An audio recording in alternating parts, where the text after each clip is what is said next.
皆さんこんにちは。日本将棋連盟棋士七段の村中修司です。今回はですね、将棋王座で指しました対局の解説編をお届けいたします。戦型がですね、今回相手の方の独特な作戦でしてね、序盤からちょっと乱戦模様、乱戦含みの将棋に進みました。こちらの方をね、ゆっくり大盤を使って解説していきたいと思いますので、ぜひぜひ最後までごゆっくりお楽しみください。はい、それではね、解説の方を始めていきたいと思います。本局私の先手で7六歩、3四歩、2六歩とね、ここまではよくある出だしなんですけれどもね、ここから相手の方のね、本局独特な作戦とね、先ほどオープニングで言わせていただいたんですけれども、作戦が始まります。3二金と上がりましてね、これは居飛車系の手なんですけどね、居飛車のこうね、角頭を守るような手なんですけれども、2五歩に対して3三角とね、上がったのが、まず一つね、ポイントとなる手ですね。はい。この3三角でね、8四歩と突いて、7八金、8五歩のようなね、展開ですとね、横歩取りとか相掛かりといった戦型に、なるところですね。今回ここでね、3三角と上がりまして、この3三角はね、手的にはこう2四歩を突かれないようにする意味なんですけど、もちろんこれ角交換ができる形ですので、本局で同角成と交換を私はしました。ここは4八銀として注文を外すようなね、指し方もあるんですけどね、ただこの瞬間に角を変えないと、2二銀あるいは4二銀とされた時に、この後にね、角を交換をしますとね、同銀というのは、非常に形よくこう対応できるんですよね。3三角と上がった瞬間に同角成と交換すれば、実際は同金だったんですけれども、同桂ですとね、後々こう2四歩とね、2筋の歩を交換することができますね。はい。実際は同金なんですが、同金ですとね、こう金銀の形が、いわゆるちょっと悪形、逆形のね、形になって悪い形になりますので、できればね、先手の方としてタイミングで角を変えたいんですよね。4八銀と上がって4二銀を待ってね、指し方もあるんですけれども、意味合いとしては少し先手が妥協したような、後手の方に味よく角を貸した時にね、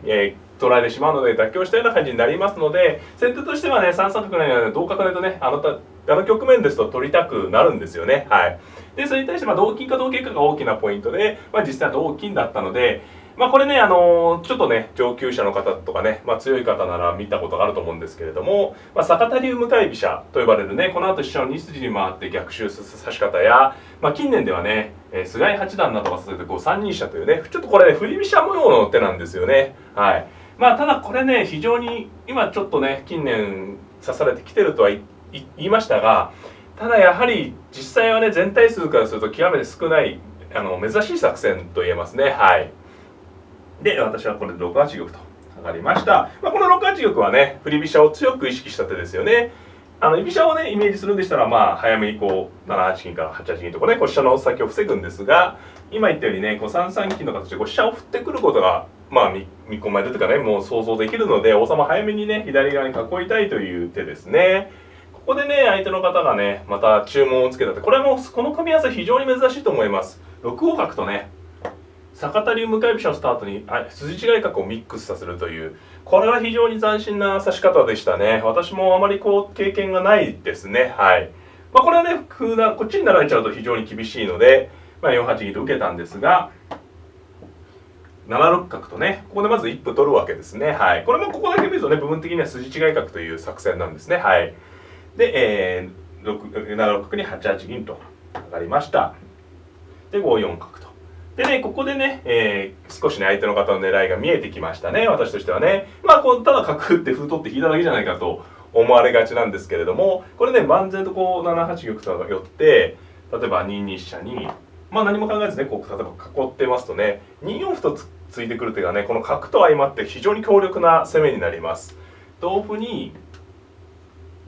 ここでね、取った歩を2七歩とね、角の利きで打つことができるんですよね。これ飛車はね、1八か3八か逃げるしかないですけど、2四飛車と走られると、これはどうですかね、皆さんこうご覧になってね、いかにも先手が困ってますよね。ここに、ね、3九銀とか3九、こういう受け方しかできなくなっちゃうんでね。さらに進めれば、例えば2八歩成、同銀、2六、これはちょっとテクニックですけどね。これで2七歩成という手、これも投了になっちゃいますね。これ飛車角だけの力でね、投了の恐ろしい狙いですねこれね。なのでもちろんねこの角がいないとね坂田流向かい飛車の形ですので2四歩同歩に同金というねこういうさばきになってくるんで少しねこうスピードダウンするんですよね。それが5四に角がいることで2七歩とねここで例えば打つことでスピードがものすごくアップしてるということです。だからこれねこここう始まってまだ10手ぐらいでねのところなんですけれども、ここでねなんかこう悠然と構えてるともう大変なことになっちゃうということがお分かりいただけると思います。ですので私は5六歩とねこの角をいじめに行きましたね。これは2二飛車でしたら5五歩と突いてまた意地でもねこっちから4五ですけどこうやってこう角をいじめておけばねこう2七歩さえ打たせなければそれほど脅威ではないという考え方ですね。はい。実際5六歩にあくまで6四歩とねあくまでこちら側に引いてねあくまでこう2七歩を打とうという考え方ですね。はい。で、2六飛車。これちょっと苦心した手ですね。はい。これは角の照準がこう2七にあってますんで、上側にね、かわして、部分的に見れば、こう2七に歩を打ってもこう裏側に逃げてるような格好にね、したわけですね。ただ、2二飛車とね、当然相手の方が回ってきたときに、今度はこの金との距離が近いですからね、こう2六飛車で全て解決したというわけではなくて、これ2四歩と歩同金で逆襲されそうですよね。ですので、ここで私は3六歩と。これはね、かなり先手が突っ張った指し方です。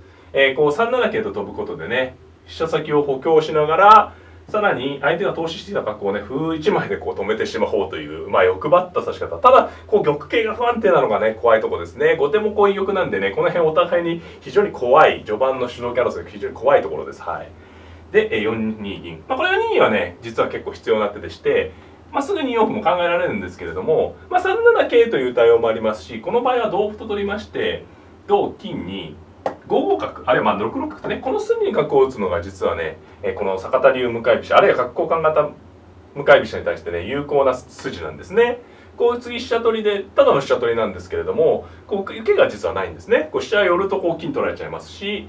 2五歩ですとね飛車を取ってから飛車を脱出するということでね飛車が取れますからね。なので4二で上がっておけばこの角打ちに対して3三桂というようなね援軍が効くというシステムですね。なので4二は必要な手です。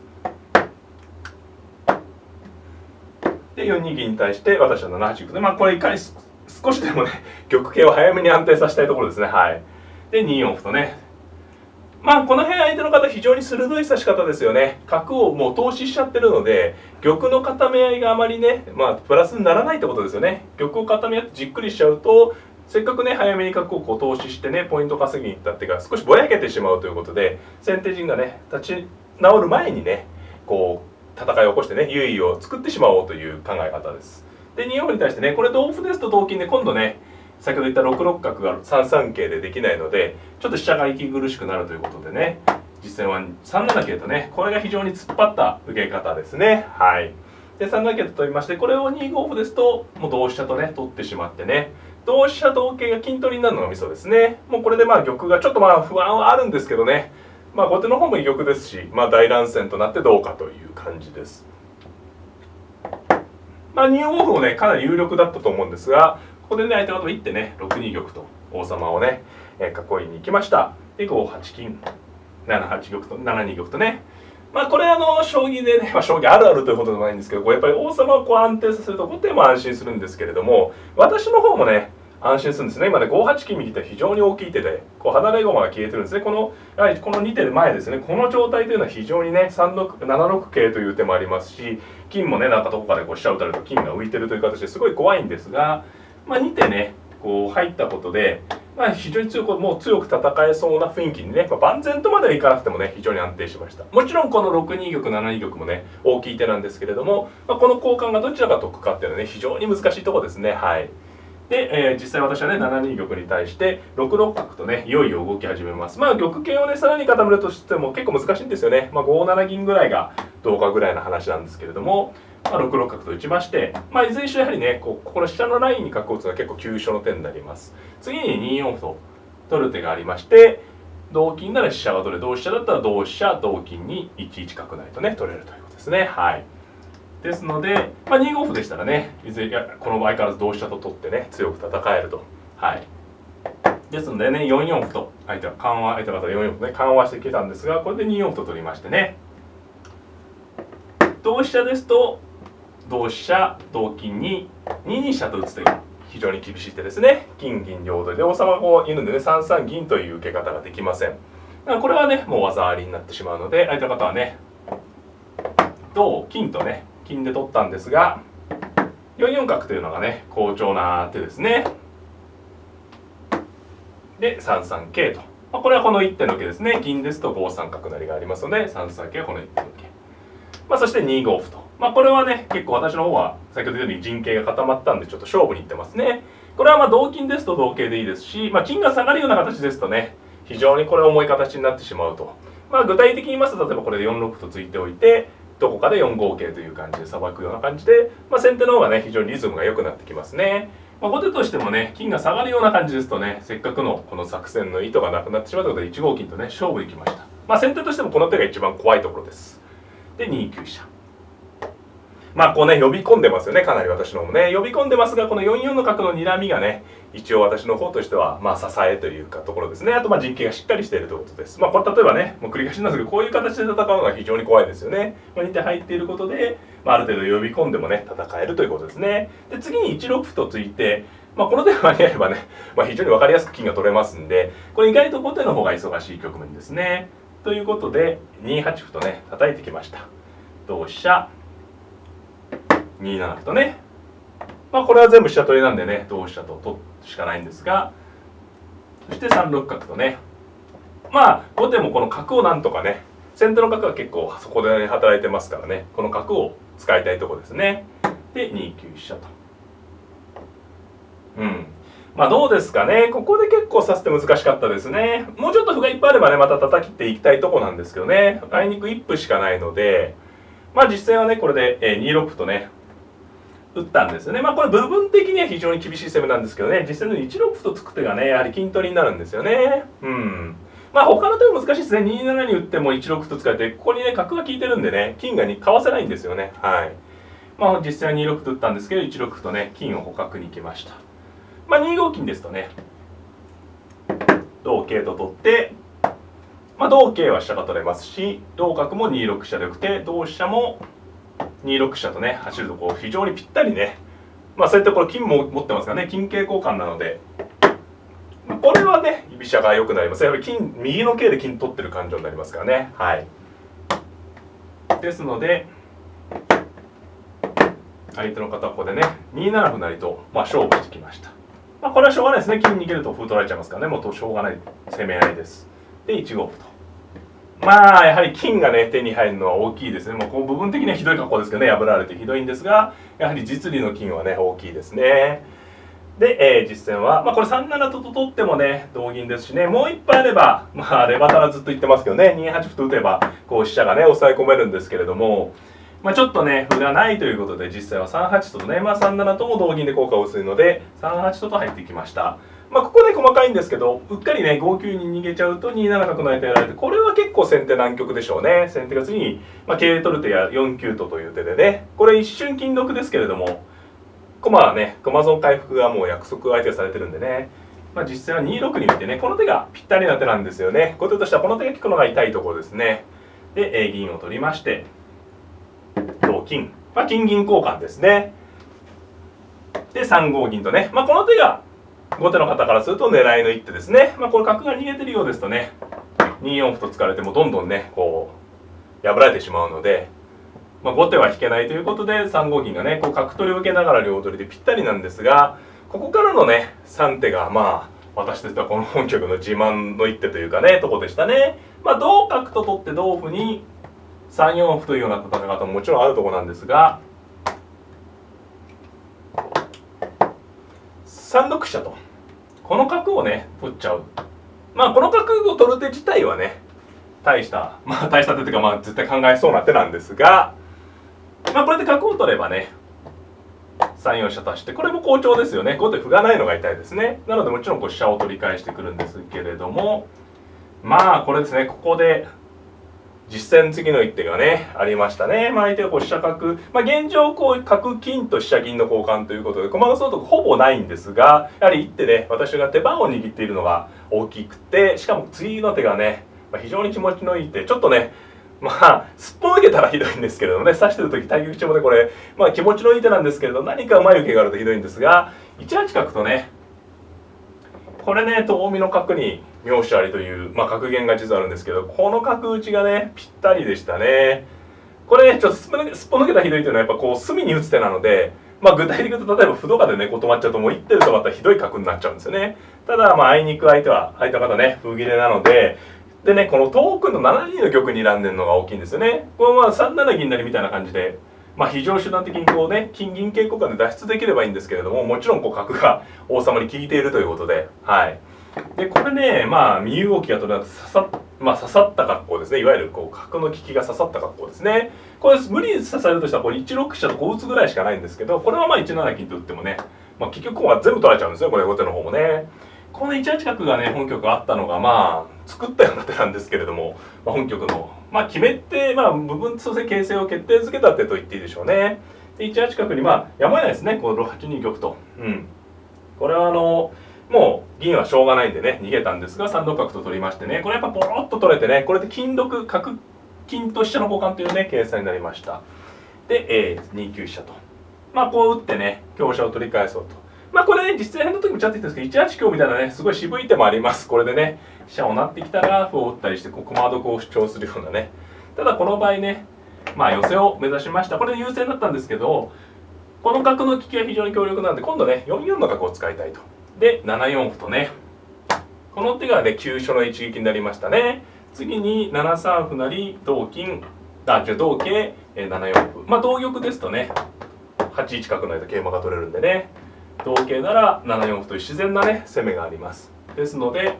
まあ相手方同歩とね取ったんですが、これを利かしてからね5五角というのがまあこれがね気持ちのいい活用ですよね。で次6四角が分かっていても受けがないという形です。この飛車と銀がね遊んでますよね。銀を使いたくても桂取られちゃうということで、まあ非常にこれまあしょうがない形ですね。まあ1九飛車成とね香車を取ったんですけれども、6四角とね出まして、この時にね王手になるのがこう味付けした効果ですね。この形で出る分にはね、例えば6二香というような反撃ができるんですけれども、王手ですのでね、この王手がまあ当然ながら王手が先手ですね。はい。で、まあ実際は9二玉と逃げたんですが、7三香とね受けても、まあ、これは受けとしては硬いんですが、7五歩と打てばね角が効いてるんでこの6香の角は追えないんですよね。で次自然な7四歩から取れてしまう。しかもまあせっかく拾った香車をねこう働きのない合駒に使うのが辛いということでね、7二玉9二玉とね逃げたんですが、まあ、次の手が決め手になりましたね。7二銀と、これね角がこう効いてるのめちゃめちゃ強力ですよね。同銀ですと8二金と打てば1手詰め、同金も同角成とねいけばまあ受けのない格好になっていきます。まあ角2枚のね利きが絶大ですよね。まあ実戦はこう6二香というね打ったんですが、これでは形作りで成りましたね。8一銀ならずと取ったところでまあ投了となりました。まあこれはね投了図は結構明快ですね。この8一銀ならずまでで角が効いていて2枚の角の利きが強力で詰みの形なのでね、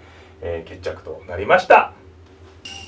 はい、いかがだったでしょうか。まあ戦型がねオープニングでも言ったようなちょっとね独特な作戦だったんですけれども、坂田流向かい飛車に垂直角をミックスさせるという作戦はね非常に優秀だなと感じました。まあ、本局はね結果的にはうまくね局面がまとまりましてね、私の方も一気にこう潰されるようなことはなかったんですけれども、まあ、少しでもね先手が対応を誤れば、まあ、一気にね序盤からまあ圧倒的な優位を築けるね可能性がある優秀なね作戦だと思います。まあ、ぜひね皆さんも本局ね参考にしていただいて、まあ、もちろんね指された時の対策もそうなんですけれども、自分の方でもねぜひね使ってみてはいかがでしょうか。この動画が良かったなという方はグッドボタンを、チャンネル登録の方もぜひぜひよろしくお願いいたします。それではまた。さようなら。